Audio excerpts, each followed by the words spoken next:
నగరపాలక సంస్థ కమిషనర్ వైఓ నందన్ ప్రజా సమస్యల పరిష్కార వేదికలు అందుకున్న ఫిర్యాదులను క్షేత్రస్థాయిలో దర్యాప్తు చేసేందుకు స్థానిక 48వ డివిజన్ పాత మున్సిపల్ ఆఫీస్ సమీపంలోని రామరెడ్డి వీధి ప్రాంతంలో అధికారులతో కలిసి మంగళవారం పర్యటించారు.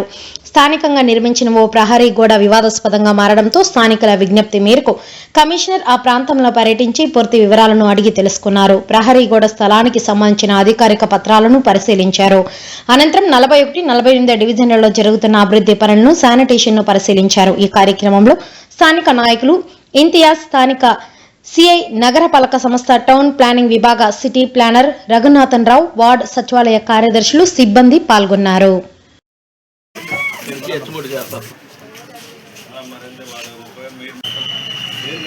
చెట్టుకోలేదు సార్. ఒకసారి మా పైకి వచ్చి చూసారంటే ఎట్లుందంటే గలీజ్గా ఉంది సార్.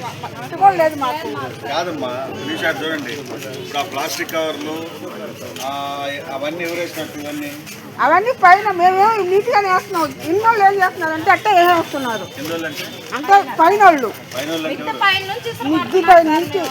వాళ్ళు మనోళ్ళే, మనుషులే కదా. మనుషులు చెప్తే ఇంటలేదు సార్. మీరేంటి పెద్ద ఇది, మీరేంటి చెప్పేది మాకు అది లెక్కలో వస్తున్నారు. ఏం చేయాలంటే మీరు ఇప్పుడు మీరు ఒక కూటమిగా ఉండి ఎవరైతే పని చేస్తారో మీ ఇళ్ళలో చెత్త తీసి వాళ్ళు ఇంట్లో పోయండి. అంతేనంటారా? అంతే, టిట్ ఫర్ టాట్.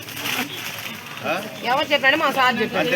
అంతే చెప్పండి. అంతే కాదమ్మా, మీరందరూ ఇంతమంది తెలివైన మహిళలు ఉన్నారు. మీరు ఒక 10 మంది యాక్టివ్ ఉన్నారనుకోండి, ఎవరైతే కాలాలు వేస్తారో మీరు చెత్త తీసి వాళ్ళు ఇంట్లో పోయండి ఒకసారి.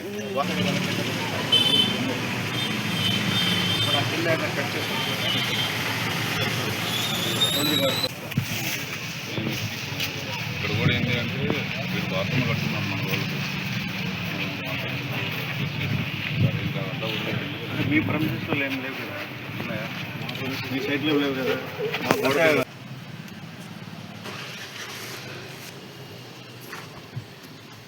ఇంకా అది మేము అసలు వదిలేసాం సార్. అదంతా మనకి ఎందుకు ఇంకా వదిలేసేయి, కనీసం మనకు వేస్తే కనీసం మనకు వాస్తు ఇష్యూ ఉండదు అని చెప్పి మేము దీనికి వచ్చాం సార్. ఏటి గట్టిన ఇల్లు వేసుకుని పేదవాళ్ళు బతుకుతుంటే వదిలేసాం. ఏమో ఈ దేవుని వదిలేసాం.